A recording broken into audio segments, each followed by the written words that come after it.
नमस्कार दोस्तों, मैं हूं आपका दोस्त पवन कुमार विश्वजीत। आप सभी का स्वागत करता हूं आपके अपने YouTube चैनल पवन कुमार विश्वजीत में, जहां मिलती है आपको फिजिकल एजुकेशन कॉम्पिटिटिव एग्जाम्स की लाइव प्रिपरेशन और इसके साथ में मिलती है आपको फिजिकल एजुकेशन और स्पोर्ट्स से जुड़ी हुई हर प्रकार की छोटी बड़ी अपडेट जो रहती है आपके लिए बेहद जरूरी। तो चलिए आज की सीरीज, जी हाँ आज की सीरीज रहेगी यहाँ पर एस्टेट फिजिकल एजुकेशन 2020 का जो एग्जाम हुआ था पीजीटी। जी हाँ पीजीटी और एस्टेट के अंदर मैं आपको बता दूं कि लेवल 1, लेवल 2 और लेवल 3, जी हाँ 3 लेवल होते हैं, जिनमें आपका जो लेवल 3 है वो कहलाता है आपका पीजीटी और जो लेवल 2 है वो होता है आपका टीजीटी और जो फर्स्ट लेवल है वो होता है आपका पीआरटी।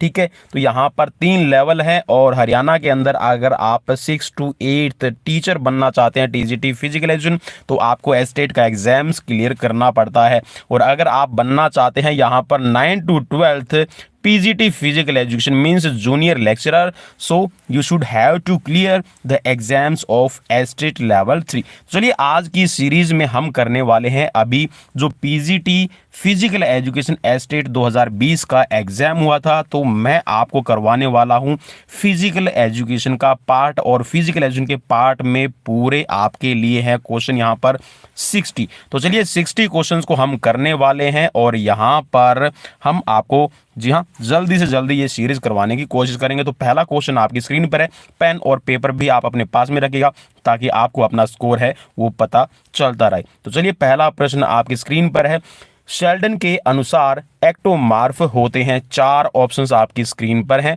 और यहाँ पर हिंदी और इंग्लिश दोनों ही लैंग्वेज है।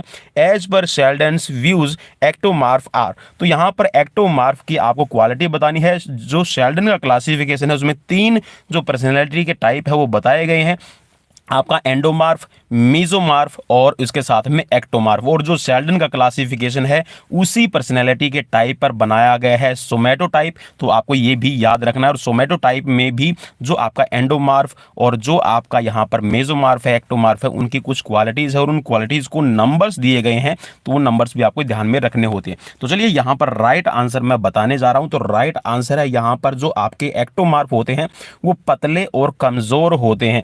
ठीक है, जो यहाँ पर मोटे और भरे हुए शरीर के होते हैं ये होते हैं आपके एंडोमार्फ। और जिनकी पेशी युक्त और वी संरचना होती है मींस जो एथलीट होते हैं उनकी बॉडी यहाँ पर रहती है मेसोमार्फ की। ठीक है, तो चलिए नेक्स्ट क्वेश्चन की तरफ बढ़ेंगे और नेक्स्ट क्वेश्चन है आपकी स्क्रीन पर। क्वेश्चन नंबर है यहाँ पर आज का सेकंड, और सेकंड क्वेश्चन का जो यहाँ पर आप हिंदी और इंग्लिश दोनों ही कन्वर्सेशन में देख सकते हैं। कौन से कौशलों का संयोजन प्रशिक्षण के नकारात्मक हस्तांतरण को दर्शाता है? Which combinations of skills reflect the negative transfer of training, तो यहाँ पर ट्रेनिंग की बात कर रहा है, तो यहाँ पर नेगेटिव जो ट्रांसफर है वो आपको बताना है।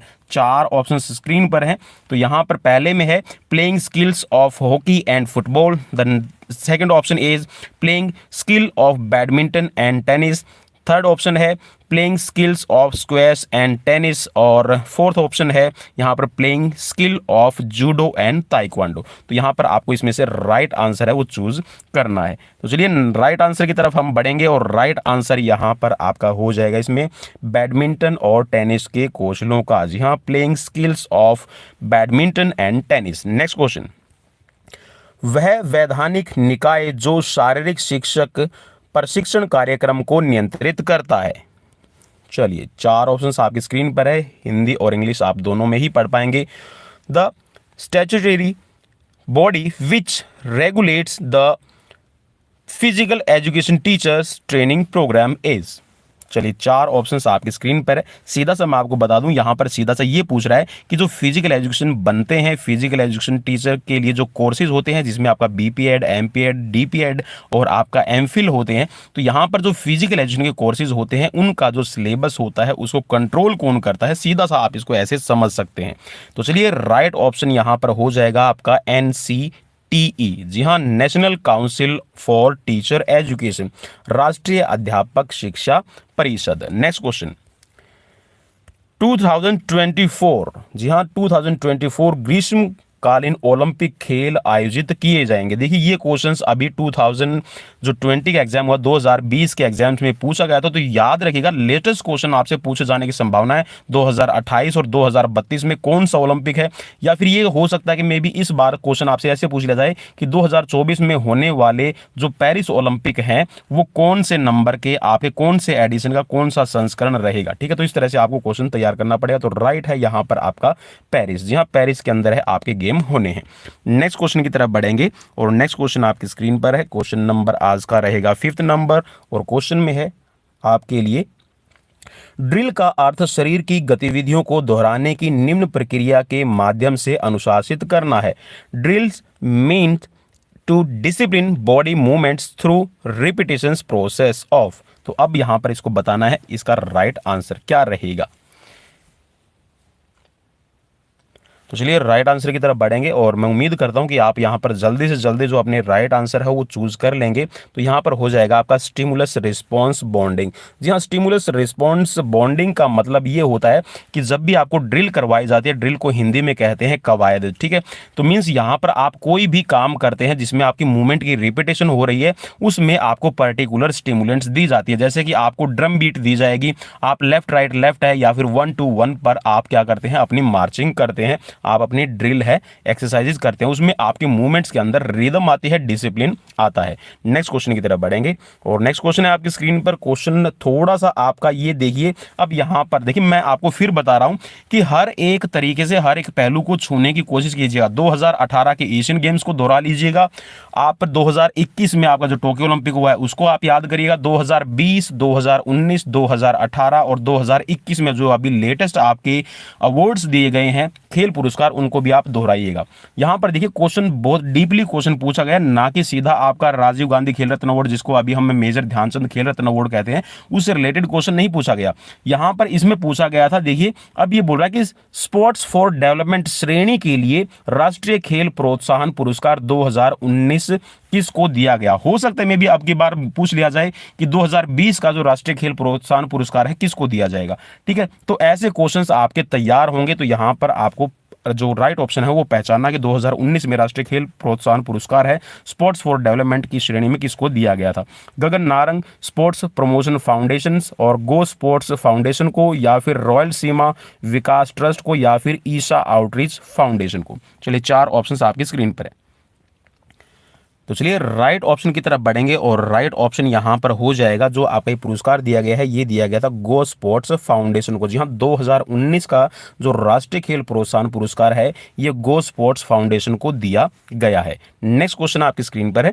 क्वेश्चन में है यहां पर, गोनियोमीटर से क्या मापा जाता है। देखिए अब इस तरह का आपको मैं एक और चीज बता दूं, अगर आपसे क्वेश्चन आपका जैसे कि अभी ये स्टेट का एग्जाम होगा तो उसमें अगर आपसे 60 क्वेश्चन फिजिकल एजुकेशन के पूछे गए हैं तो उनमें से आपके 30 क्वेश्चंस ऐसे मॉडरेट लेवल के रहते हैं जो हर कोई कर सकता है। देखिए हर कोई कर सकता है ऐसे क्वेश्चन, जिसने थोड़ा बहुत अच्छे से पढ़ा है 30 क्वेश्चन उसमें से हर कोई अटेम्प्ट कर लेगा। 10 क्वेश्चन उसमें रखे जाते हैं डिफिकल्ट लेवल के। डिफिकल्ट लेवल का मतलब है कि भाई वो वही कर पाएगा जिसने डीपली पढ़ा होगा। ठीक है, और जो 20 क्वेश्चंस आपके रहेंगे वो ऐसे तैयार किए जाते हैं जिसमें से अगर आपने बेसिक अच्छे से कंसेप्ट क्लियर कर लिया है, इट मींस कि अगर आपने 100% पढ़ा तो यहां पे आप उनको जवाब दे पाएंगे। तो मोस्टली मेरी कोशिश यही रहेगी और मैं आप सबसे यही एक एक्सपेक्टेशंस रखूंगा कि कम से कम आपका 40+ स्कोर, अगर आप 40+ स्कोर यहां पर करेंगे 60 क्वेश्चंस में से, तो जो बाकी के आपके 90 क्वेश्चंस रह गए वहां पर आपको 50 क्वेश्चंस लेने पड़े। 50 जो आपके क्वेश्चन है वो सही होने चाहिए, तब आप यहां पर जो एग्जाम्स है वो क्लियर कर पाएंगे। और 50 जो आपके क्वेश्चंस मींस यहां पर जो आपके 90 आपके अलग से क्वेश्चन रह गए हैं, जिसके अंदर आपका हिंदी, इंग्लिश और जो आपके हरियाणा जीके और इसके साथ में जो आपका चाइल्ड डेवलपमेंट और पेडोलॉजी का जो पार्ट रहता है, अगर वहां पे आपने अच्छे से पढ़ा तो आप अपना एग्जाम्स है स्मूथली क्लियर कर पाएंगे। चलिए, तो यहां पर गोनियोमीटर से क्या मापा जाता है आपसे पूछा गया है। तो फ्लेक्सिबिलिटी, जी हां, आपका जो यहां पर कह कह सकते हैं कि जो आपका गोनियोमीटर है उससे आप क्या कर सकते हैं, अपना जो फ्लेक्सिबिलिटी लेवल है उसको आप यहां पर मेजर कर सकते हैं, लचीलापन इसको कहा जाएगा। ठीक है, तो ऑप्शन यहां पर आपका फर्स्ट है, राइट हो जाएगा। नेक्स्ट क्वेश्चन है आपकी स्क्रीन पर, शारीरिक शिक्षा में व्याख्यान विधि के संदर्भ में निम्न में से कौन सा कथन सही नहीं है। जी हाँ, शारीरिक शिक्षा के अंदर जो व्याख्यान विधि है, व्याख्यान विधि का मतलब है कि जो आपका लेक्चर मेथड है उसके संदर्भ में कौन सा कथन सही नहीं है। चलिए, 4 ऑप्शन है आपकी स्क्रीन पर, हिंदी और इंग्लिश, आप पढ़ लीजिएगा। It can develop reasoning, it can develop knowledge, it is a one way process और स्टूडेंट्स बिकम पैसिव। तो यहां पर इसमें से आपको राइट आंसर है वो पहचानना है। तो चलिए राइट ऑप्शन की तरफ बढ़ेंगे। राइट है यहां पर, यह तार्किक क्षमता को विकसित करता है, ये बिल्कुल ही गलत है। जी हाँ, तार्किक क्षमता है वो बच्चों के अंदर कहीं पर डेवलप वगैरह नहीं होती, क्योंकि उसमें जो लेक्चर मेथड होता है, लेक्चर मेथड में एक ही तरफ से लेक्चर है डिलीवर किया जाता है, उसमें कोई डिस्कशन या फिर डिबेट्स वगैरह नहीं होती है। चलिए नेक्स्ट क्वेश्चन आपकी स्क्रीन पर, महिला एथलीटों में होने वाली स्वास्थ्य चिंताएं क्या है। चलिए, अगर आपने 12th class CBSE women's in sports अगर आपने पढ़ा है तो वहां पर एथलीट ट्रायड्स की बात की गई है।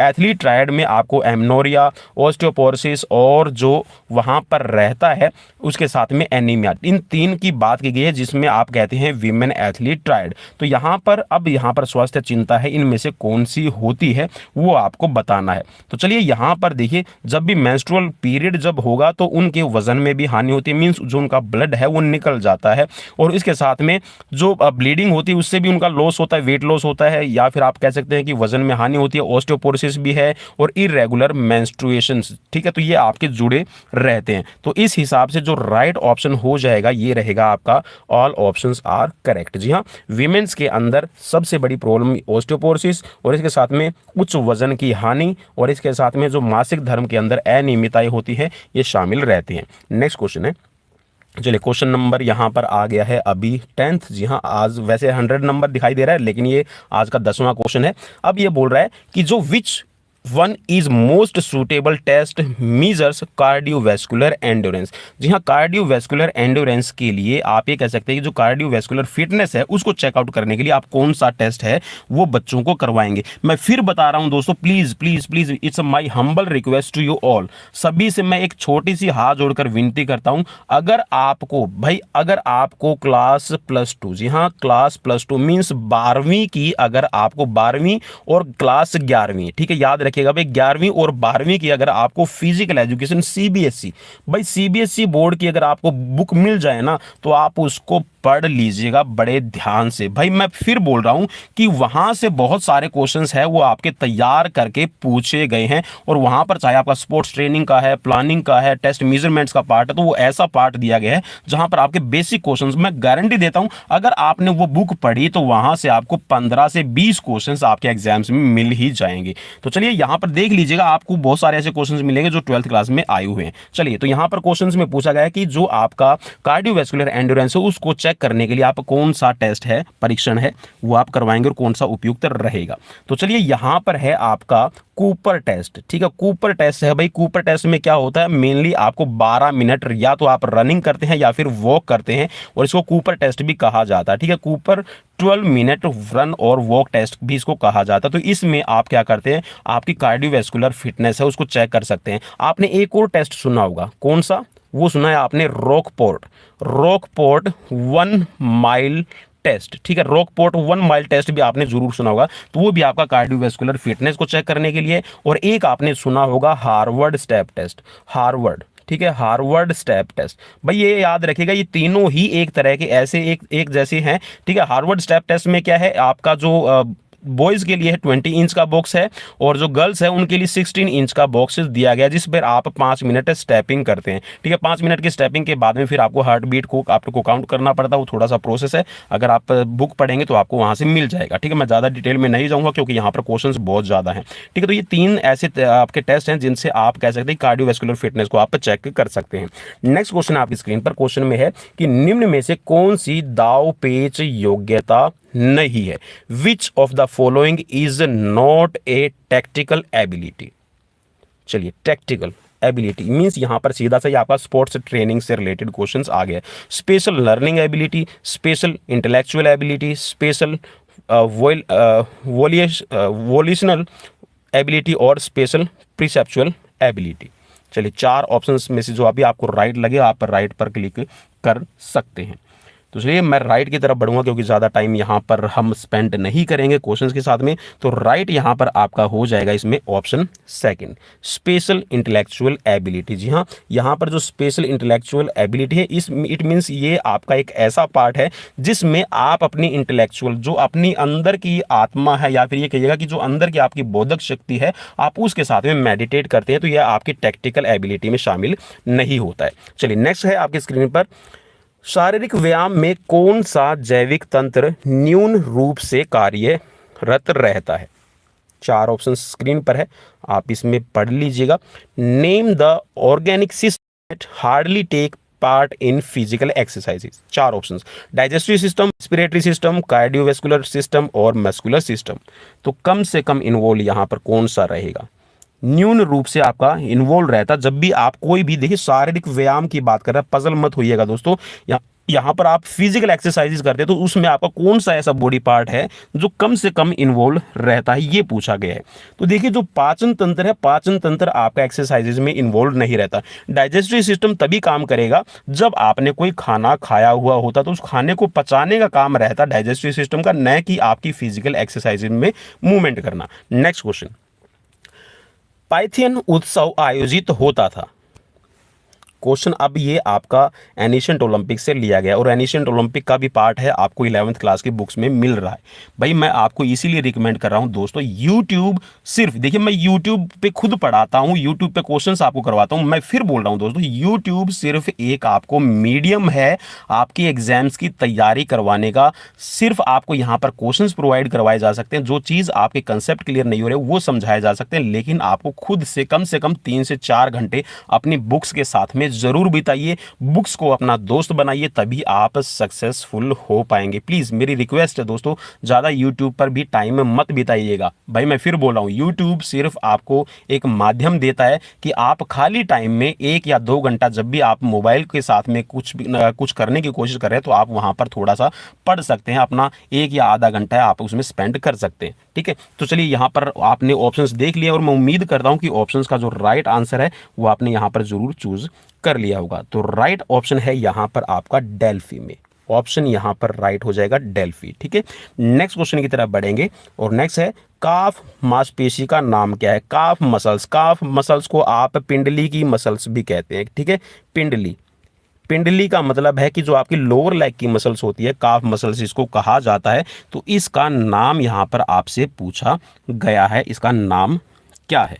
तो चलिए राइट आंसर की तरफ बढ़ेंगे और राइट है यहाँ पर आपका गैस्ट्रोमेनियस मसल्स। ठीक है, गैस्ट्रोमेनियस मसल्स इसको कहा जाता है, काफ मसल्स को। ठीक है, नेक्स्ट क्वेश्चन, ज्यूस देवता का संबंध है। देखिए क्वेश्चंस इजी भी हैं, मॉडरेट भी हैं, वो सारे मैंने आपको अभी बता दिया है, लेवल भी बता दिया है और मैं उम्मीद करता हूं कि आप जो मैं बातें बता रहा हूं उन पर ज़रूर अमल करेंगे। और जी हाँ, आप सभी के लिए खुशखबरी, आज हमारी जो फैमिली है वो 30,000, जी हाँ 30,000 दोस्तों के साथ में आगे बढ़ रही है। 30,000 जो हमारे सब्सक्राइबर हैं या फिर ये कहेगा कि हमारी फैमिली के मेंबर है वो आज कंप्लीट हो चुके हैं।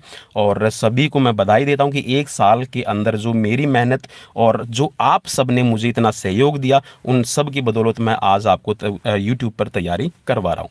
तो चलिए यहाँ पर राइट ऑप्शन क्या है आप चूज़ कर सकते हैं। तो राइट ऑप्शन की तरफ बढ़ेंगे और यहाँ पर है ज्यूस देवता का जो संबंध है वो ओलंपिक खेलों से होता है। ठीक है, ओलंपिक गेम्स।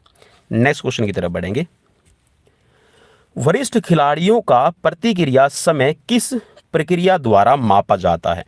जो आपके एलीट प्लेयर होते हैं, एल्डर प्लेयर होते हैं, आप उनका यहाँ पर जो प्रतिक्रिया समय है, रिएक्शन टाइम है, वो किस से माप सकते हैं? 4 ऑप्शन स्क्रीन पर है। तो चलिए 4 ऑप्शंस आप स्क्रीन पर हैं, उनको देख लीजिए। तो यहाँ पर जो वरिष्ठ खिलाड़ी हैं, एल्डर प्लेयर्स हैं, आप उनको किस तरह से माप सकते हैं? तो यहाँ पर 4 ऑप्शंस है, ग्रोनिगन रिएक्शंस टाइम टेस्ट और SVT reaction time test, बटक reaction board test और reaction stick timer test.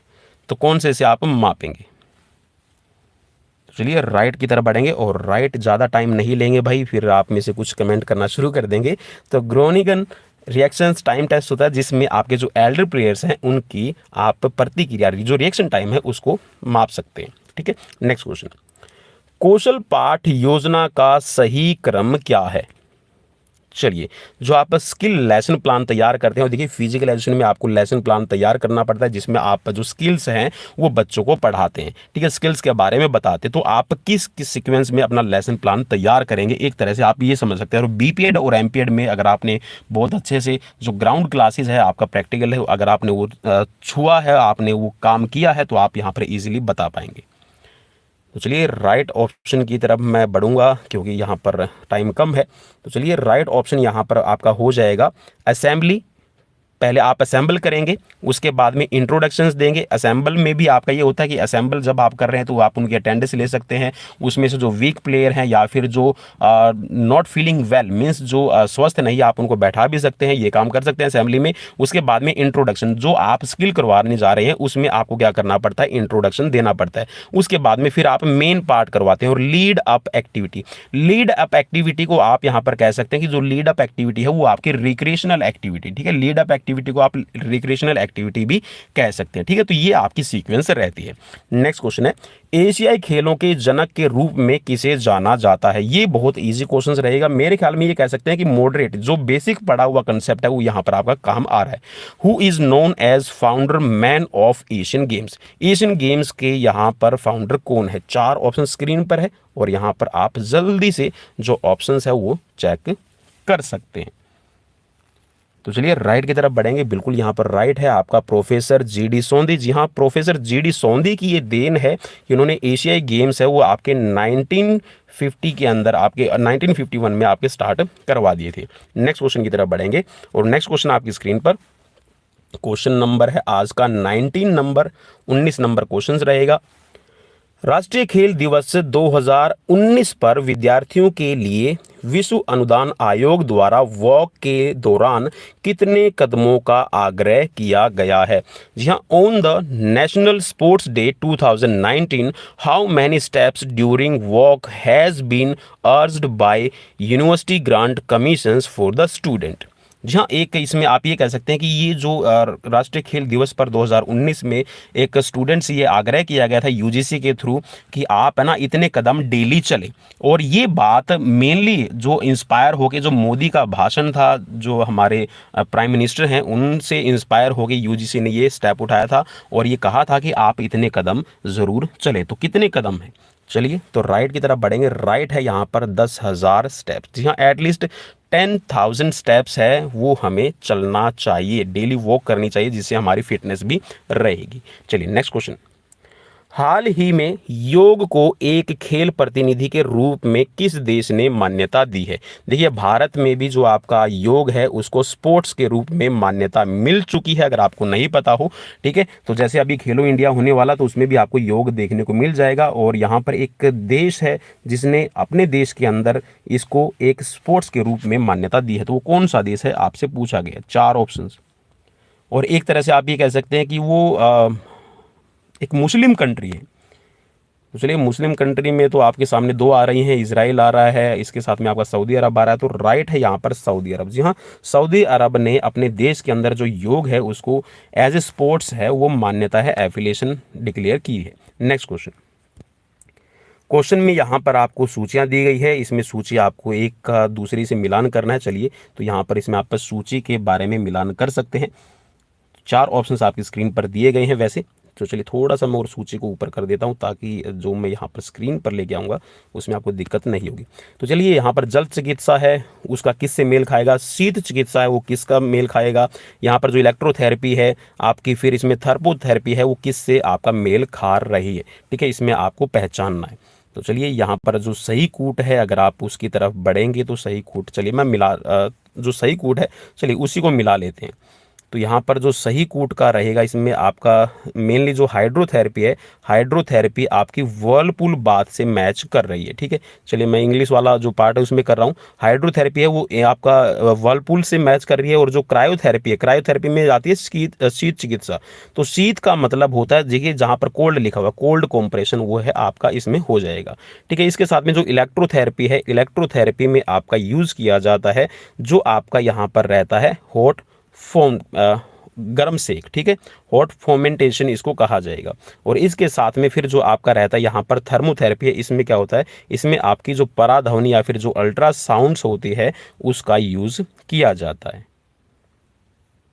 Sorry, इसमें जो आपका ये हो जाएगा, इलेक्ट्रोथेरेपी के अंदर होगा आपका साउंड। ठीक है, सॉरी, इलेक्ट्रोथेरेपी के अंदर अल्ट्रासाउंड होगा और थर्मोथेरेपी के अंदर हॉट आपका हो जाएगा। ठीक है, माफ़ी चाहूँगा इसके लिए, मैं दूसरा ऑप्शन है वो देख गया था। तो चलिए यहाँ पर जो ऑप्शन आपका फर्स्ट है वो राइट हो जाएगा। ठीक है, चलिए मैं एक बार फिर से रिपीट कर रहा हूँ। हॉट थेरेपी मैच करेगी आपकी वर्लपूल बाथ, सॉरी हाइड्रोथेरेपी है वो आपकी मैच करेगी वर्लपूल बाथ से, क्रायोथेरेपी है वो आपकी मैच करेगी कोल्ड कॉम्प्रेशन से, इलेक्ट्रोथेरेपी है अल्ट्रासाउंड से, और जो थर्मोथेरेपी है वो आपकी हॉट फोमेंटेशन से मैच करेगी। नेक्स्ट क्वेश्चन है यहाँ पर देखिए, अब मैंने आपको जैसे बताया था कि भाई सीबीएसई की बुक्स उठा लीजिए और वो पढ़ना शुरू कर दीजिए, वहाँ से आपको क्वेश्चन मिल जाएगा। अब ये देखिए जो आपका प्लानिंग इन स्पोर्ट्स है, जो 12th क्लास का चैप्टर है, वहाँ से ये क्वेश्चन लिया गया है।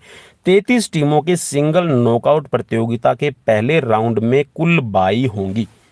पहले राउंड के अंदर कितनी बाई दी जाएंगी? अगर टूर्नामेंट के अंदर ये बात कर रहा है कि टीम है वो 33 अगर पहुंच रही है, the total number of byes will be in first round of 33 teams of single knockout tournament. अब कितनी बाइस देंगे? चलिए ये क्वेश्चंस आपके लिए, और ये क्वेश्चंस मैंने आपको कल वाले जो सीरीज थी उसमें भी करवाया था।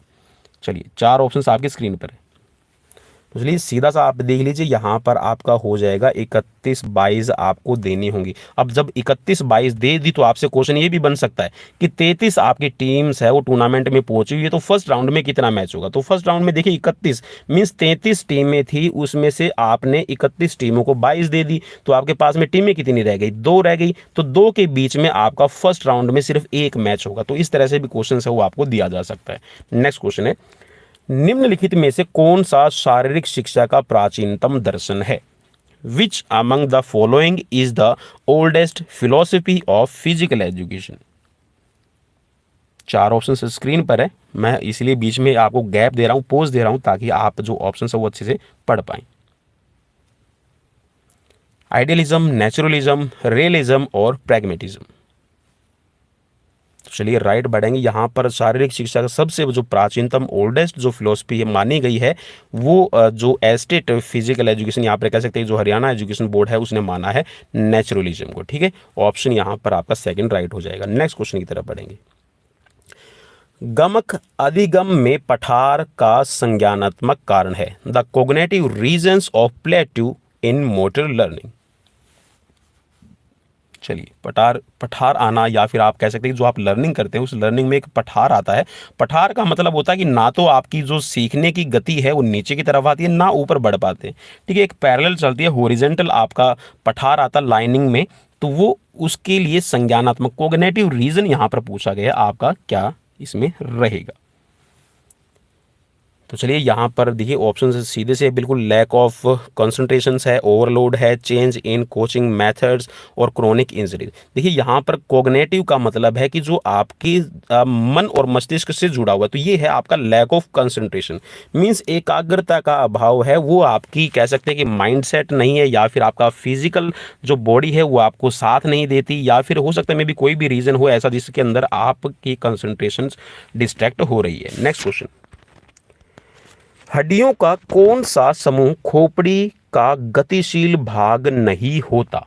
चलिए अब ये क्वेश्चंस भी आपका, अगर आप, मैं फिर बता रहा हूं दोस्तों, फिजिकल एजुकेशन 11th क्लास, देखिए फिजिकल 11th का जो आपका चैप्टर है वहां पर आपका एनाटॉमी और फिजियोलॉजी, वहां से ये क्वेश्चंस लिया गया है। Which group of bones are not movable portions of skull? कौन से पार्ट के अंदर गति नहीं होती? सीधा सा आपसे क्वेश्चन ये बन रहा है। चलिए 4 ऑप्शंस, और मैं उम्मीद करता हूं कि आपने जो अपने ऑप्शंस है वो चेक कर लिए होंगे।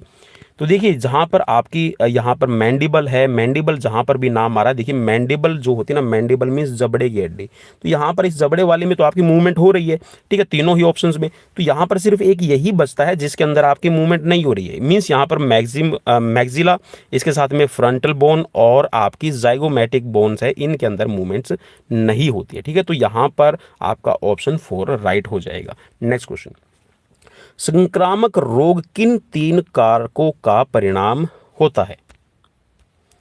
Communicable disease is the result of which 3 factors? Communicable का मतलब है कि जो एक से दूसरे के अंदर फैलने वाले हो। अब किन 3 कारकों पर डिपेंड करता है आपको बताना है। 4 ऑप्शन स्क्रीन पर है। Causative agents, host and environment, दूसरे में ऑप्शन में है स्मोकिंग, डाइट एंड एल्कोहल, तीसरे में है age, sex and ethnic group, और फोर्थ में है pregnancy, puberty and immune system. तो किस पे डिपेंड करेगा?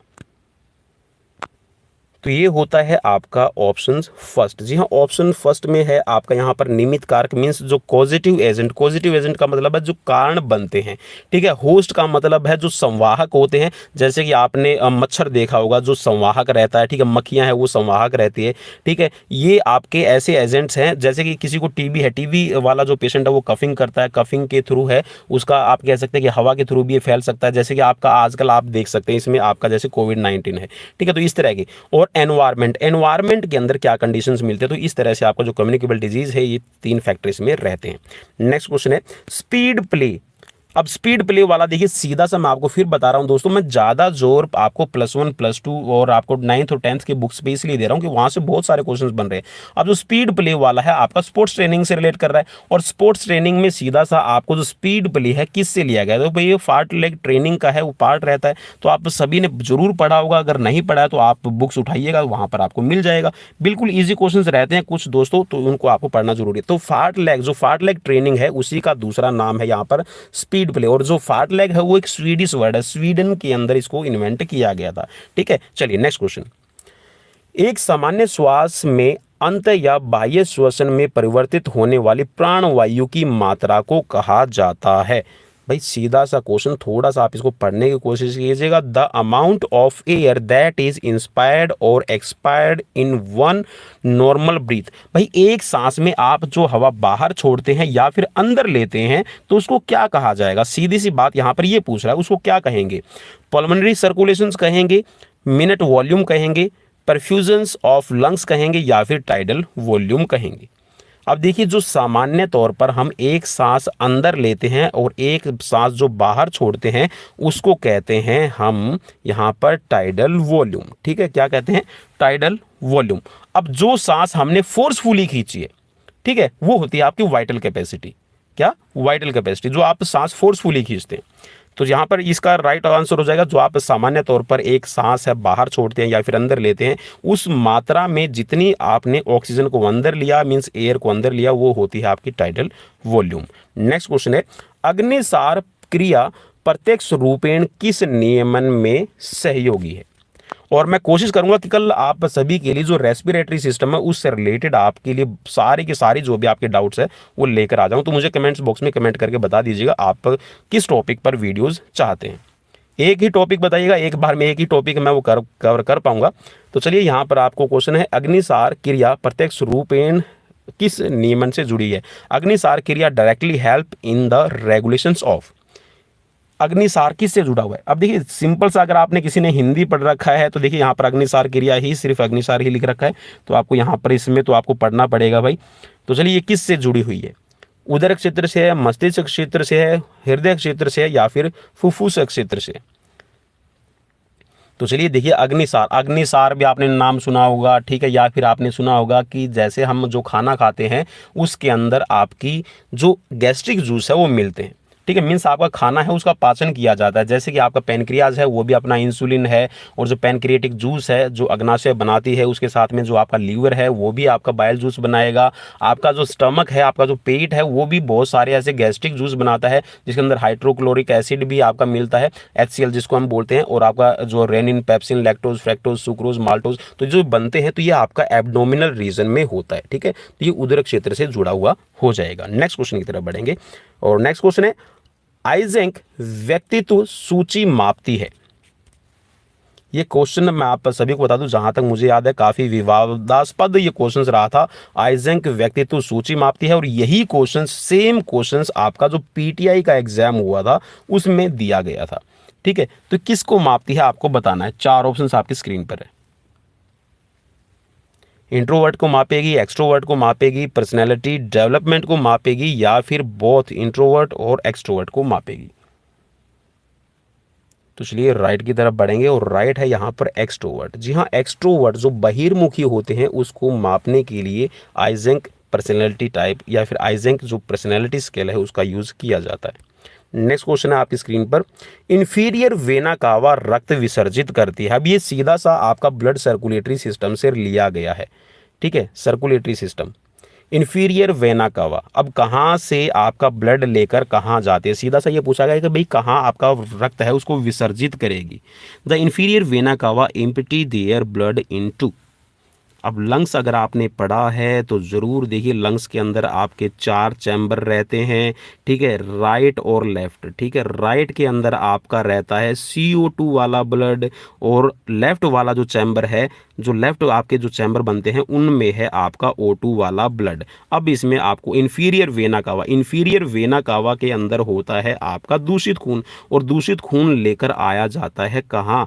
देखिए, 2 आपकी वेना कावा आती है, एक तो है सुपीरियर और एक है इंफीरियर। सुपीरियर जो ऊपर वाला आपका पार्ट, हार्ट से ऊपर वाला जो पार्ट रहता है, वहां से आपका ब्लड है, वो जो दूषित ब्लड है उसको लेकर आएगी आपके राइट एट्रियम के अंदर। और जो इंफीरियर वेना कावा है जो आपका नीचे वाला, ठीक है, आप ये कह सकते हैं कि जो आपकी लोअर एक्सट्रीम है उसको लेकर आती है। ठीक है, तो ये वाली है आपकी इंफीरियर वेना कावा। ठीक है, तो ये लेकर आती है आपके राइट एट्रियम के अंदर। ठीक है, राइट एट्रियम या राइट यूरिकल, या फिर इसको हिंदी में कहिएगा आप दायां आलिंद। ठीक है, इसमें लाकर छोड़ती है। तो अब यहाँ पर आप इसका राइट आंसर है वो बिल्कुल ईजिली, मेरे हिसाब से तो भाई अब ईजिली आप इसका कर पाएंगे, और अगर फिर भी नहीं कर पाए तो फिर आपके लिए तो मुश्किल हो जाएगा।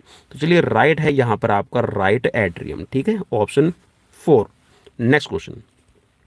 ओलंपिक आंदोलन का सर्वोच्च पुरस्कार ओलंपिक ऑर्डर स्थापित किया गया था। अब भाई ओलंपिक वाला पार्ट भी आप अच्छे से याद कर लीजिएगा भाई। ठीक है, क्वेश्चंस यहाँ पर देखिए, ओलंपिक से रिलेटेड 3 से 4 क्वेश्चंस आ चुके हैं, और वो भी हिस्ट्री से रिलेटेड आपके क्वेश्चंस आ रहे हैं। तो चलिए राइट ऑप्शंस यहाँ पर आप पहचान सकते हैं। तो चलिए, जो ओलंपिक ऑर्डर है वो जो आपका ये कह सकते हैं एस्टेब्लिश किया गया है, ये आपका किया गया है मई 1975 में, मई 1975 में इसको एस्टेब्लिश किया गया था, मीन्स दिया जाने लगा था। ठीक है, नेक्स्ट क्वेश्चन। खेलकूद में लगी चोटों के पुनर्विस्थापन में इसका उपयोग किया जाता है। देखिए, जब भी आपको खेल में चोट लगती है उसको कहा जाता है पुनर्विस्थापन को, means rehabilitation. Rehabilitation of sports injuries done by using. किसका आप यूज करते हैं? चलिए 4 ऑप्शंस आपकी स्क्रीन पर है। फिजियोथेरेपी, करेक्टिव एक्सरसाइजेज, क्रायोथेरेपी और हाइड्रोथेरेपी। अब देखिए, यहाँ पर आपको थोड़ा सा पजल करने के लिए बहुत सारी चीज़ें दे दी हैं, जैसे कि आपका इसमें फिजियोथेरेपी भी नाम लिखा हुआ है, क्रायोथेरेपी भी नाम लिखा हुआ है, हाइड्रोथेरेपी भी है, करेक्टिव एक्सरसाइजेज भी है। तो हमेशा याद रखिएगा, जब भी आपको चोट लगती है, जिस चोट के अंदर आपका जैसे कि आपको स्प्रेन है, स्ट्रेन हो गया है, तो उसमें आपकी जो शीत चिकित्सा है या फिर हाइड्रोथेरेपी, ये इसमें इस्तेमाल होती है। फिजियोथेरेपी है कोई बॉडी पार्ट बिल्कुल ही इंजर्ड हो गया है, या फिर ये कहिएगा कि उसमें आपकी मूवमेंट ही नहीं हो रही, तो या फिर आपकी जो मूवमेंट्स है वो आपकी डिस्ट्रैक्ट है, या कह सकते हैं कि पोस्चरल डिफॉर्मिटीज के लिए आप फिजियोथेरेपी की हेल्प लेते हैं। लेकिन यहाँ पर जो स्पोर्ट्स इंजरीज है उसके रिहैबिलिटेशन के लिए आप जो प्रोसेस यूज करते हैं उसको कहा जाता है करेक्टिव एक्सरसाइजेज। क्या कहा जाएगा? करेक्टिव एक्सरसाइजेज या फिर सुधारात्मक व्यायाम। ठीक है, नेक्स्ट क्वेश्चन। निम्न में से कौन सी क्रिया ऊष्मीकरण के लिए सक्रिय भूमिका निभाती है? Which of the following is considered as an active form of warm up? Warm up के लिए आप किसका यूज करेंगे एक्टिव तौर पर? एक्टिव का देखिए, इसमें सीधा सा पहले बता रखा कि सक्रिय भूमिका आपकी होनी चाहिए, तो उसके हिसाब से आप क्या यूज करेंगे। 4 ऑप्शन स्क्रीन पर है। ऑयल मसाज करेंगे, कैलिस्थेनिक करेंगे, टेंस करेंगे, या फिर रशियन डायथर्मी का यूज करेंगे। तो देखिए आपने बहुत बार देखा भी होगा, सुना भी होगा। आप बच्चों को सुबह सुबह अगर आप स्कूल में ज्वाइन आपने कर रखा तो आप फ्री हैंड मांसपेशियाँ है, कैलिस्थेनिक एक्सरसाइजेज आप करवाते हैं। तो कैलिस्थेनिक एक्सरसाइजेज हैं ये आपका डायरेक्टली तौर पे आप कह सकते हैं, डायरेक्टली का मतलब है आप उसमें एक्टिव रूप से भूमिका लेते हैं आप अपनी बॉडी को वार्म अप करने के लिए। ठीक है, नेक्स्ट क्वेश्चन की तरफ बढ़ेंगे। विश्व के टॉप रैंक खिलाड़ी चेन लॉन्ग तथा मा लांग खेलते हैं। चलिए, चेन लॉन्ग, मा लांग ऐसे नाम लिख रखा है जैसे चाइनीज हो। तो चाइनीज कौन सा गेम ज़्यादा खेलते होंगे? चलिए ऑप्शंस हिंट मैं साथ के साथ में आपको दे रहा हूँ। तो चलिए आपने देख भी रखा होगा। जी हाँ, तो चलिए चाइना का जो गेम है वो कौन सा है? ठीक है, चाइना का नेशनल गेम कौन सा वो आप बता सकते हैं। चलिए ऑप्शंस में मैं आपको राइट ऑप्शन बता देता हूँ। जो जो चेन लांग और मा लांग है ये दोनों बैडमिंटन और टेबल टेनिस से रिलेट करते हैं। ठीक है, तो चाइनीज़ है तो वहाँ से आपको बिल्कुल अंदाज़ा आ जाएगा क्योंकि नाम ही ऐसे हैं। चलिए नेक्स्ट क्वेश्चन आपकी स्क्रीन पर। अब देखिए ये क्वेश्चन है ये आपका लिया गया है डोपिंग वाले पार्ट से। डोपिंग में आपका जो डायरेटिक्स है वहाँ पर आपका कहाँ यूज किया जाता है? खेलों में डायरेटिक्स का उपयोग किया जाता है। Diuretics in sports is use for. Diuretics का कहाँ यूज़ करते हैं? पेशीय शक्ति बढ़ाने में। चलिए मैं इंग्लिश में ऑप्शंस पढ़ देता हूँ। To increase muscle strength, to reduce muscles tensions level, और to bring stability in blood circulations, और टू लूज बॉडी वेट। अब देखिए जो डायरेटिक्स है वो ऐसे गेम्स के अंदर यूज़ किया जाता है दोस्तों, मैं आपको बता दूं, जहां पर शरीर का या फिर ये कह सकते हैं कि ऐसे कॉम्बैट गेम जहां पर वेट को मेंटेन करने की ज़रूरत होती है। ठीक है, तो वहाँ पर आपका डायरेटिक्स है वो यूज़ किया जाता है। और डायरेटिक्स मेनली आपकी बॉडी से जो पानी है उसका निष्कासन करता है, मीन्स आपको डिहाइड्रेट करता है इसी के साथ में। और जैसे आपका बॉडी से पानी का रिडक्शन हो जाएगा और इसके साथ में जो आप खाना खाते हैं उस खाने को बिना पचे शरीर से बाहर निकालने का काम करता है डायरेटिक्स। ठीक है, तो इस तरह से आपको मेनली ये समझ में आ गया होगा कि जो आपका यहाँ पर ऑप्शन है वो बन रहा है टू लूज बॉडी वेट। अब लूज बॉडी वेट किस में आप लूज करते हैं? देखिए आपका जहाँ पर कराटे आप खेल रहे हैं, जूडो आप खेल रहे हैं, ताइक्वांडो आप खेल रहे हैं, ठीक है, तांग था, ठीक है, और मार्शल आर्ट्स आप खेल रहे हैं, ठीक है, किक बॉक्सिंग आप खेल रहे हैं, आप बॉक्सिंग आप खेल रहे हैं। ठीक है, तो इस तरह के गेम्स में है आपका बॉडी का वेट है वो कम करने के लिए आप डायरेटिक्स का यूज़ करते हैं। नेक्स्ट क्वेश्चन आपकी स्क्रीन पर। और ये क्वेश्चन देखिए अब कितना इजी क्वेश्चन दिया गया है। मेनली ये क्वेश्चन देखिए मैं कई बार आपको ऐसे, और लगभग चैनल पर हमारे 700 से ज़्यादा वीडियो, 700 प्लस वीडियोस हैं जहां पर आपको बहुत सारे क्वेश्चंस मिल जाएंगे। अगर आप तैयारी करने के मूड में हैं तो जी हाँ, चैनल को विजिट कर सकते हैं। तो यहाँ पर आपको ओलंपिक संघ की स्थापना, इंडियन ओलंपिक एसोसिएशन की स्थापना, और ये कल क्वेश्चन मैंने आपको जो ओलंपिक वाला जो आपका वीडियो था ओलंपिक के बारे में मैंने जो 40 क्वेश्चन आपको करवाए थे वहाँ पर ही मैंने आपको करवाया था। तो 1927 में आपकी स्थापना की गई है Indian Olympic association. Next question. परिश्रमी व्यायाम करते समय थकान की उपस्थिति का कारण होता है। During the strenuous exercises the major reasons for the onset of fatigue is. जब भी आप कोई भी परिश्रम वाला काम करते हैं तो आपको थकान होती है, उसका रीज़न क्या है यहाँ पर सीधा साफ से पूछा गया। ग्लाइकोजन डेप्लेशन, कार्बन डाइऑक्साइड और ऑक्सीजन डेबिट और लैक्टिक एसिड फॉर्मेशंस। अब देखिए जब भी आप कोई एक्सरसाइजेज करते हैं तो बॉडी के अंदर होता क्या है कि ऑक्सीजन की कमी होती चली जाती है, लैक्टिक एसिड की फॉर्मेशन से वो ज़्यादा बढ़ती है। जहाँ पर देखिए एनर्जी का प्रोडक्शन आपके माइटोकॉन्ड्रिया में हो रहा है तो वहाँ पर आपका लैक्टिक एसिड भी आपकी बॉडी बनाती है। लैक्टिक एसिड आपके मसल्स फाइबर में फंस जाता है, ऑक्सीजन की सप्लाई है वहाँ पर कम हो जाएगी तो आपकी बॉडी पेन करना शुरू कर देती है और आप उस काम को कंटिन्यू करना बंद कर देते हैं। ठीक है, नेक्स्ट क्वेश्चन। पिकनिक शरीर का एक प्रकार किसके द्वारा वर्गीकृत किया गया है? जी हाँ, आपने सैंग्विनिक, ठीक है, पिकनिक ये आपने ज़रूर सुने होंगे। तो ये किसने दिए हैं? Pyknic is one of the body type as classified by Sheldon ने तो बिल्कुल भी नहीं दिया क्योंकि अभी अभी क्वेश्चन हमने किया था। शेल्डन ने तो एक्टोमार्फ, मेसोमार्फ और आपका एंडोमार्फ करवाया था, क्रेशमर, बूचर और थॉर्नडाइक। अब देखिए थॉर्नडाइक ने आपका नहीं दिया है। थॉर्नडाइक मेनली आपका जो लर्निंग है, जो लॉ ऑफ लर्निंग है उनके लिए रिस्पॉन्सिबल है, और बूचर तो यहाँ पर डेफिनेशंस वगैरह में आपको देखने को मिलता है। देखिए मैं ऐसे आपको तरीका बता रहा हूँ, अगर आपने बहुत सारे बार पढ़ा है तो इन चीज़ों को आप बता सकते हैं। ठीक है, चार्ल्स से बूचर के बारे में हम डेफिनेशंस वगैरह ज़्यादा देखते हैं लेकिन उनके बारे में जो डिटेल उन्होंने फिजिकलेशन में क्या दिया वो पर्टिकुलरली नहीं आता, डेफिनेशंस वगैरह में ज़्यादा देखने को मिलता है। थॉर्नडाइक है, E.L. थॉर्नडाइक है या फिर एडवर्ड थॉर्नडाइक हम इसको कहते हैं, ये अमेरिका से बिलोंग करते हैं। तो इन्होंने यहाँ पर जो आपके लॉ ऑफ लर्निंग है उनके बारे में ज़्यादा बताया, जैसे कि आपका उसमें ट्रायल एंड एरर की थ्योरी है उसके बारे में है, ठीक है, प्राइमरी लॉ ऑफ लर्निंग और जो सेकेंडरी लॉ ऑफ लर्निंग है। अब यहाँ पर बचे दो, अब इसमें जो बचे दो हैं तो इनमें से आपका ओबियसली आपका क्रेशमर होना चाहिए, ठीक है, तो इस तरह आप इसको कर सकते हैं, ठीक है। आइडियाज़ और एक तरह से आपका पढ़ा हुआ आपको काम आ जाएगा, ठीक है। तो क्रेशमर का क्लासिफिकेशन है जिसमें आपका सैंग्विनिक, पिकनिक, ठीक है, और आपका एथलेटिक्स, ये सारे आते हैं। नेक्स्ट क्वेश्चन की तरफ बढ़ेंगे। अब नेक्स्ट क्वेश्चन में है आपको यहाँ पर सूचियाँ दी गई है, एक सूची का दूसरी सूची से आपको मिलान करना है। चलिए आप मिलान कर लीजिए और मैं भी साथ के साथ में आपके लिए तैयार कर रहा हूँ। तो चलिए इसमें AIFF है और इसमें FINA और TTFI और यहाँ पर है HI, ठीक है। तो ये किससे रिलेट कर रही है? तो बिल्कुल देखिए यहाँ पर बिल्कुल सिंपल हो जाएगा, जो HI है ये हॉकी से आपके रिलेट कर रही है, ठीक है। इसके बाद में आप अगर इसमें देखेंगे, चलिए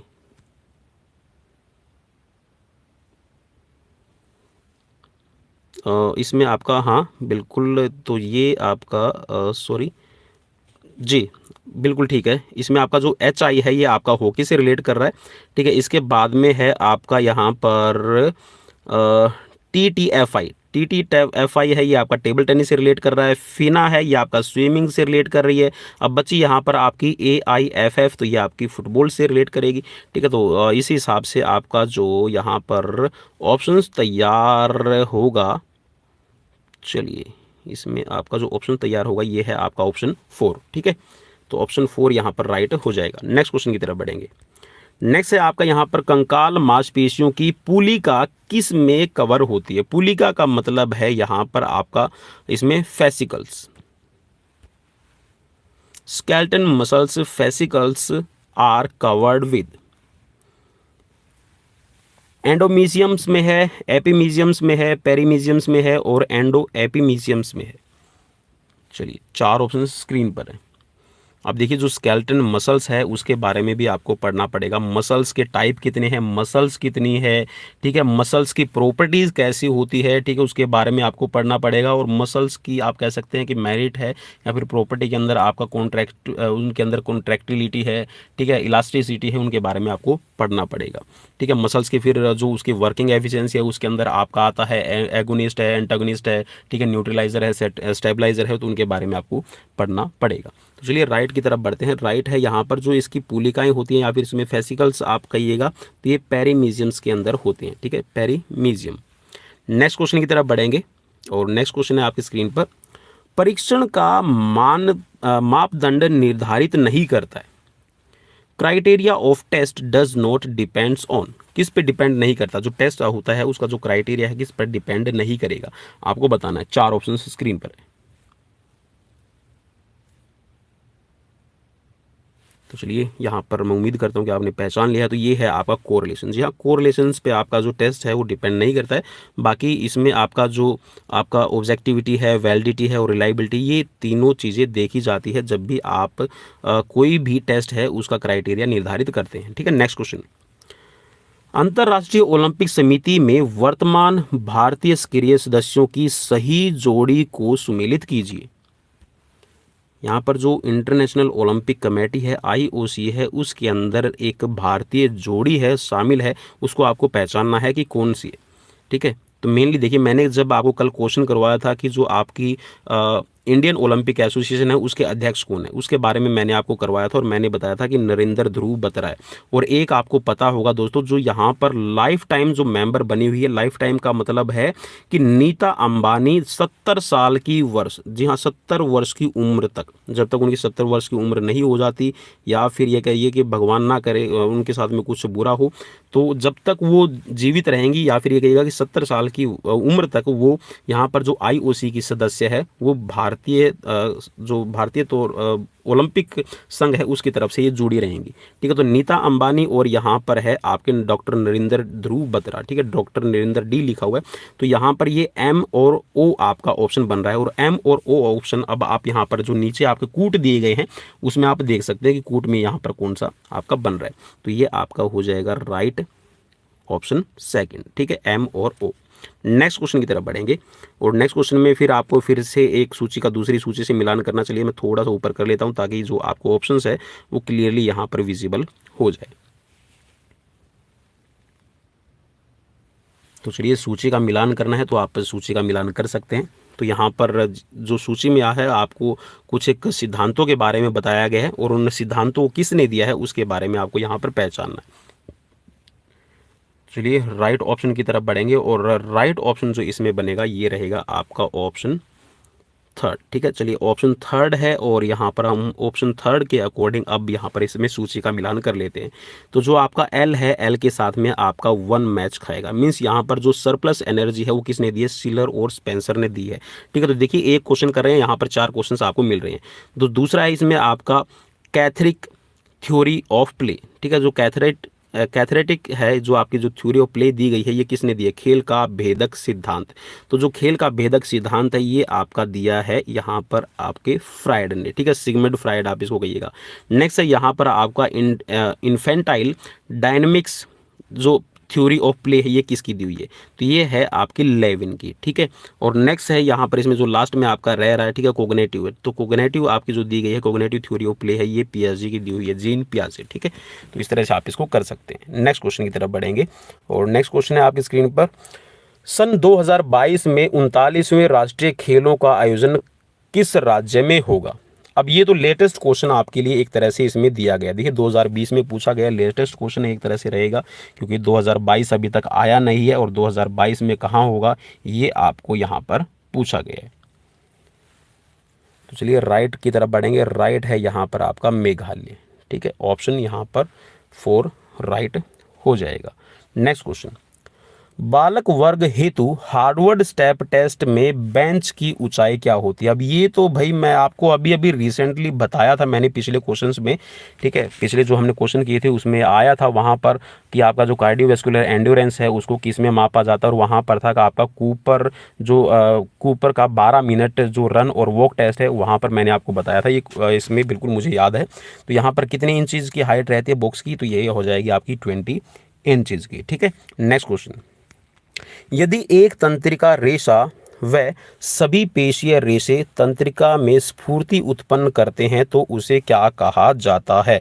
if an individual nerves fibre pulse are the muscles fibre और inverts nerves then it's called, उसको क्या कहा जाएगा, पहचानना है आपको। Synaptic transmissions, motor unit, motor end plate और रेस्पिरोकल इनर्वेशन। तो चलिए 4 ऑप्शंस में से आपको जो राइट लगता है उस पर राइट पे आप क्लिक कर सकते हैं। अब देखिए जो एक तंत्रिका पेशा है यहाँ पर ये बोल रहा है कि पूरे सभी के सभी जितने भी आपके पेशीय रेशे हैं, मीन्स जो मसल्स के आपके फाइबर्स हैं, उन मसल्स फाइबर को वो क्या कर रहा है, वो आपका वहाँ पर उसको स्टिमुलेंट्स भेज रहा है। और ये चीज़ आपने अगर पढ़ी हो कि जो सभी मसल्स मीन्स जो आपकी देखिए मसल्स होती है ना, एक मसल्स जो होती है उस मसल्स का, ये चलिए हमने अगला सिरा ले लिया, तो उसमें होती है आपकी मोटर यूनिट, ठीक है। उस मोटर यूनिट्स के अंदर आपके मसल्स फाइबर बंधे रहते हैं, तो उस पर जब भी कोई आपका नर्व्स का स्टिमुलेंट्स आएगा तो वो मसल्स के फाइबर या तो कॉन्ट्रैक्ट होंगे या फिर रिलैक्स होंगे। तो ये आपको पता है कि ये मोटर यूनिट से सीधा सा जुड़ा हुआ आपका हो जाएगा। तो ऑप्शन बिल्कुल इजी यहाँ पर रहेगा कि मोटर यूनिट से जुड़े हुए हैं। नेक्स्ट है यहाँ पर आपका कि खेलों में लिम्बरिंग डाउन करने का आशय क्या है। लिम्बरिंग डाउन, अब देखिए लिम्बरिंग डाउन थोड़ा सा आपको यहाँ पर कह सकते हैं कि एक तरह से पजल करने के लिए दिया हुआ है, क्योंकि हम मेनली जो फिजिकल एजुकेशन में पढ़ते हैं यहाँ पर ये एक तरह से आप कह सकते हैं कूलिंग डाउन अगर लिखा होता तो आपके लिए और भी इजी हो जाता, मीन्स जो नॉर्मल, तो ऐसे आप उसको एक नॉर्मल वे में समझ सकते हैं। लिम्बरिंग डाउन अब यहाँ पर लिख दिया तो थोड़ा सा क्वेश्चन जिसको लिम्बरिंग डाउन किसी ने पढ़ा ही नहीं है तो भाई उसके लिए मुश्किल हो जाता है। तो खेलों में लिम्बरिंग डाउन करने का आशय क्या है। शॉर्ट स्प्रिंट के लिए करते हैं, वॉल क्लाइंबिंग के लिए करते हैं, रिलैक्सिंग के लिए करते हैं या फिर वार्म अप के लिए करते हैं। तो मेनली आपकी जो एक्सरसाइजेज होती है वो रिलैक्स करने के लिए आपके लिए की जाती है, ठीक है। तो यहाँ पर इजी क्वेश्चन का आंसर और इजी ही है आंसर यहाँ पर। तो ये होती है कि हम जो हमारी बॉडी का टेम्परेचर है, तो आप इसको अगर साइंटिफिक वे में समझना चाहते हैं तो इसका ये हो जाएगा कि जो कूलिंग डाउन है या फिर जो आप लिमरिंग डाउन करते हैं, हम हमारी बॉडी का जो या फिर मसल्स का जो टेम्परेचर बढ़ाया था हमने वार्म अप के थ्रू एक्सरसाइजेस करने के लिए या फिर आपका कॉम्पिटिशन फाइट करने के लिए, तो कॉम्पिटिशन हो चुका है और अगर आपने मसल्स को रिलैक्स नहीं किया तो मसल्स के अंदर स्टिफनेस आना शुरू हो जाएगी। तो इसीलिए हम मसल्स का जो टेम्परेचर है वो धीरे धीरे एक्सरसाइजेज या फिर जो रिलैक्सिंग एक्सरसाइज है उनके थ्रू मसल्स का टेम्परेचर कम करते हैं, जिसको हम लिमरिंग डाउन या फिर कूलिंग डाउन कहते हैं। नेक्स्ट क्वेश्चन है आपकी स्क्रीन पर, और इसके बाद में यहाँ पर देखिए हम करने जा रहे हैं अभी यहाँ पर क्वेश्चन, ठीक है। तो यहाँ पर हमारे 50 क्वेश्चंस कंप्लीट होने के लगभग आ गए हैं। जब मांसपेशी एक स्थिर गति पर एक पूर्ण प्रसार क्षमता से विविध प्रतिरोध पर संकुचन करती है तो उसे क्या कहते हैं? When muscles contract at a constant speed over a full range of movements against a variable resistance is called. इसको क्या कहा जाएगा? कौन सी इसमें कहा जाएगा? स्थिर गति। अब स्थिर गति में क्या बोल रहा है? ये आप बोल रहा है विविध प्रतिरोध पर संकुचन करता है, तो उसको क्या कहा जाता है? कांस्टेंट स्पीड है, ठीक है, फुल रेंज में मूवमेंट करते हैं अगेंस्ट किसी भी रेजिस्टेंस की, तो उसको क्या कहा जाता है? कौन सी एक्सरसाइजेज होगी? यहाँ पर एक्सरसाइजेज के बारे में सीधा सा आपसे पूछ लिया गया है। तो ये आपकी देखिए आइसो, इसमें कौन सी हो जाएगी? आइसोकाइनेटिक इसको कहा जाएगा, ठीक है। और आइसोकाइनेटिक में आपको पता है कि जिसमें आपकी जो मशीन्स वगैरह है उन सभी का यूजेज इसमें रहता है, ठीक है। आइसोटोनिक, आइसोमेट्रिक और आइसोकाइनेटिक, ये 3 तरह की एक्सरसाइजेज आपकी रहती है, ठीक है। चलिए नेक्स्ट क्वेश्चन की तरफ बढ़ेंगे। तो यहाँ पर आइसोकोनेटिक कॉन्ट्रैक्शन है वो राइट हो जाएगा। नेक्स्ट क्वेश्चन आपकी स्क्रीन पर है, ऊर्जा उत्पादन हेतु कोशिकाओं द्वारा ऑक्सीजन के उपयोग को कहा जाता है। चलिए ऑक्सीजन मीन्स यहाँ पर रेस्पिरेशन जो हम करते हैं वो कितनी तरह का रेस्पिरेशन है, क्वेश्चन इसमें भी हो जाता है, ठीक है। एक्सटर्नल रेस्पिरेशन है, इंटरनल रेस्पिरेशन है, पल्मोनरी सर्कुलेशन जिसका आपका रहता है, ठीक है। तो यहाँ पर आपको पहचानना है कि जो आपका इसमें कौन सा कहा जाएगा, एक्सटर्नल रेस्पिरेशन कहा जाएगा, इंटरनल रेस्पिरेशन कहा जाएगा, सेलुलर रेस्पिरेशन कहा जाएगा या फिर पल्मोनरी रेस्पिरेशन इसको कहा जाएगा। चलिए ये होता है आपका जो सेल्स के अंदर, देखिए ये कोशिकाओं के द्वारा बात कर रहा है कि कोश जो ऑक्सीजन का उपयोग किया जाता है। अब जो कोशिका आपका ऑक्सीजन का उपयोग करती है उसको कहा जाता है आपका सेलुलर रेस्पिरेशन, ठीक है। नेक्स्ट क्वेश्चन की तरफ बढ़ेंगे। मस्तिष्क और शरीर के मध्य प्रतिवर्ती क्रिया और संचार के लिए उत्तरदायी अंग है। ब्रेन और आपके शरीर के अंदर जो आपकी मूवमेंट होती है, the responsible part of reflex action and communications between brain and body is. त्वचा करती है, मेरुरज्जु करती है, आंखें करती है, कान करता है, इसमें से क्या करता है? अब मस्तिष्क देखिए 2 चीज़ों के बीच में रिलेट कर रहा है, मस्तिष्क और शरीर। ब्रेन, जी हाँ, ब्रेन जो स्टिमुलेंट्स भेजता है, आप सभी को पता है कि हमारी बॉडी में एक होता है स्पाइनल कोड, और स्पाइनल कोड से आपके निकलते हैं यहाँ पर तंत्रिका तंत्र के अंदर जो जोड़े निकलते हैं वो कितने होते हैं? 31 जोड़े होते हैं, जो तंत्रिका नाड़ी के जो तंत्रिका नाड़ी जोड़े आप उसको कह सकते हैं, ठीक है। तो ये टोटल होते हैं आपके 31, ठीक है। तो ये ब्रेन से जब आपका निकलेगा तो ये किसको देगा? बॉडी को आपका रिस्पॉन्स करने के लिए मैसेजेस देता है। तो एक तरह से आप ये कह सकते हैं कि जो स्पाइनल कोड है ये दोनों जगह का लिंक का ये काम करता है। तो ऑप्शन यहाँ पर सेकंड आपका राइट हो जाएगा। नेक्स्ट क्वेश्चन है, प्रक्षेप्य मार्ग कहलाता है। अब ये बायोमैकेनिक्स जो आपका पार्ट होता है, ठीक है, जैव यांत्रिकी, वहाँ से ये लिया गया क्वेश्चन है, ठीक है। अब बायोमैकेनिक्स मीन्स आपने अगर फिजिक्स पढ़ी है तो वहाँ पर आप इसका इजीली जवाब दे सकते हो। और ये क्वेश्चंस आपका एक तरह से डायरेक्टली मैं बता रहा हूँ कि जो फिजिकल एजुकेशन सीबीएसई की क्लास है वहाँ से लिया गया है। अब जो पाथ है प्रोजेक्टाइल का उसको क्या कहा जाता है? फोर्स बिल्कुल भी नहीं कहा जाएगा, मोशन बिल्कुल भी नहीं कहा जाएगा, फ्रिक्शन भी नहीं कहा जाएगा, तो इसको हम कहते हैं क्या? ये होता है आपका पैराबोला। तो ऑप्शन यहाँ पर आपका 4 है, वो ऑप्शन 4 राइट हो जाएगा। नेक्स्ट क्वेश्चन है, अष्टांग योग में यम को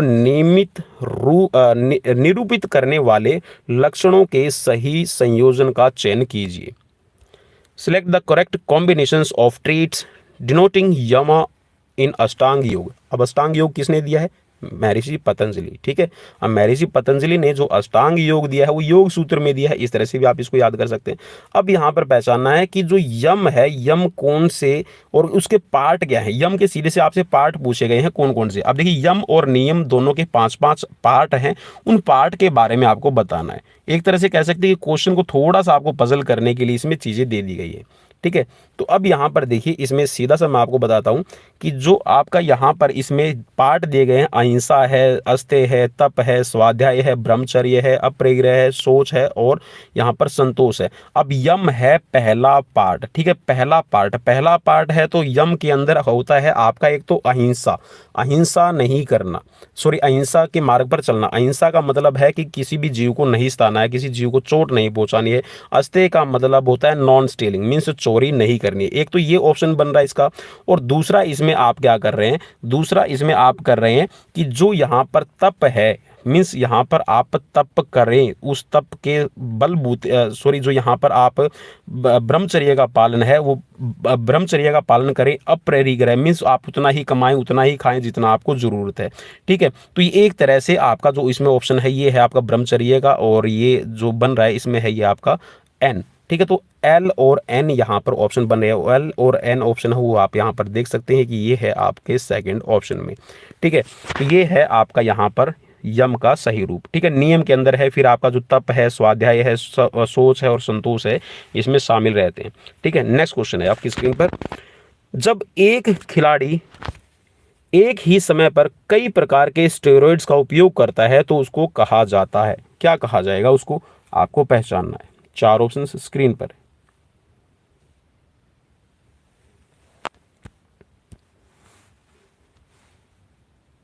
और ये क्वेश्चंस भी जहां तक मुझे याद आ रहा है ये क्वेश्चंस भी आपका पूछा गया था। तो चलिए यहाँ पर जब एक ही तरह के स्टेरॉइड्स का प्रयोग करते हैं तो उसको स्टैकिंग कहा जाता है। ठीक है, when the athlete use several different type of steroids at the same time, that is called stacking. next question, प्रशिक्षण के नकारात्मक स्थानांतरण को यह भी कहा जाता है। Negative transfer of training is also known as. Negative transfer हो रहा है तो उसमें आप क्या कहेंगे। चलिए 4 ऑप्शन है स्क्रीन पर। तो इसको कहते हैं हम हैबिट इंटरफेरेंस। ठीक है, तो ऑप्शन यहां पर आपका राइट हो जाएगा 4।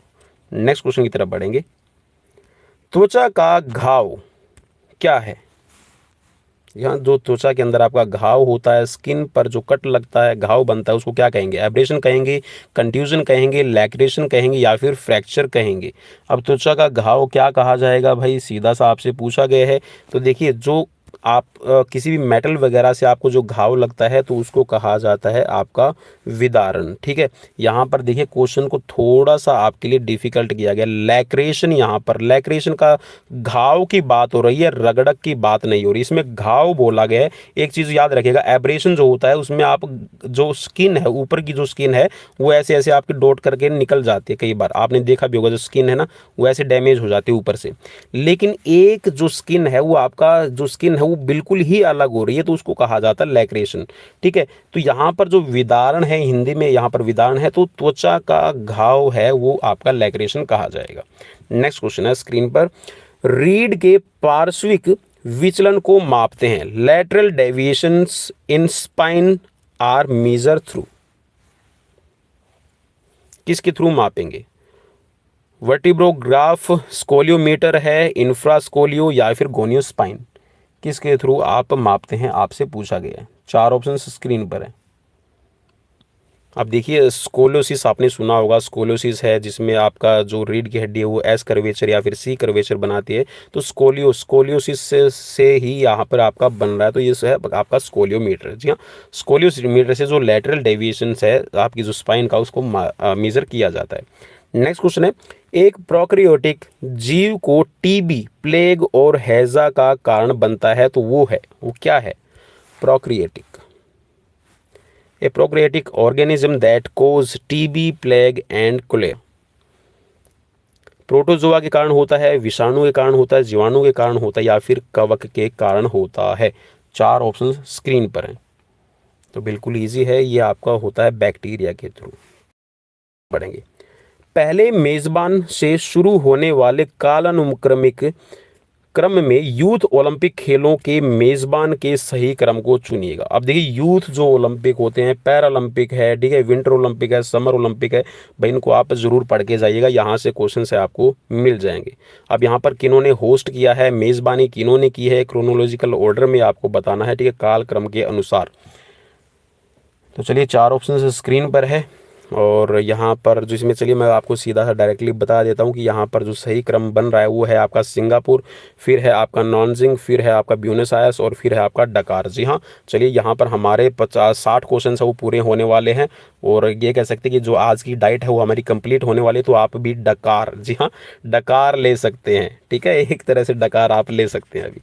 चलिए तो लास्ट क्वेश्चन है आज का, तेज गेंदबाजों को एक्रोमेनियम ग्रेडल की चोट लगती है। तो एक्रोमेनियम ग्रेडल है वो कहाँ से रिलेट कर रहा है आपको सीधा सा ये पूछा गया, एल्बो जॉइंट से है, रिस्ट जॉइंट से है, शोल्डर जॉइंट से है या फिर हिप जॉइंट से है। तो बिल्कुल जो एक्रोमेनियम ग्रेडल है, अब तेज गेंदबाज है तो भाई सीधा सा हाथ को घुमा के फेंक रहा है, ठीक है। अगर यहाँ पर एल्बो वगैरह सॉरी आपका यहाँ पर अगर घुटना वगैरह लिखा तो हम थोड़ा सा सोच सकते थे कि जो तेज गेंदबाज है वो जब बॉल फेंकता भाई हो सकता है मे भी घुटने पे ज़्यादा स्ट्रेस आ रहा हो, तो उस वजह से एक्रोमेनियम ग्रेडल है वो वहाँ पे हो सकती है। लेकिन यहाँ पर तो सीधा तेज गेंदबाजी है, तेज गेंदबाज में जो शोल्डर का ज़्यादा यूज़ किया जाता है एक तेज गेंदबाज के द्वारा, तो आप इसमें कह सकते हैं कि it's related to shoulder joint, ठीक है। तो ये थे भाई आज के यहाँ पर 60 क्वेश्चंस, यहाँ 60 क्वेश्चंस थे। आपको कैसे लगे प्लीज़ मुझे कमेंट बॉक्स में आप कमेंट करके बता सकते हैं, ठीक है। सीरीज़ कैसी लगी, क्वेश्चंस कैसे लगे और जो मैंने आपको सजेस्ट किया है वो कैसा लगा, तो आप मुझे लाइक और डिसलाइक, जी हाँ, दोनों ही वे में आप मुझे बताने की कोशिश कीजिए, कमेंट करके ज़रूर बताया कीजिए ताकि मेरा जो मोटिवेशन वो आपके लिए बढ़ता चले। और भाई 30+, जी हाँ 30+ हमारे जो सब्सक्राइबर, हमारे फैमिली मेंबर्स बनने पर आप सभी को हार्दिक बधाई और सभी का हार्दिक स्वागत। मिलते हैं नेक्स्ट वीडियो में, till then bye bye, take care.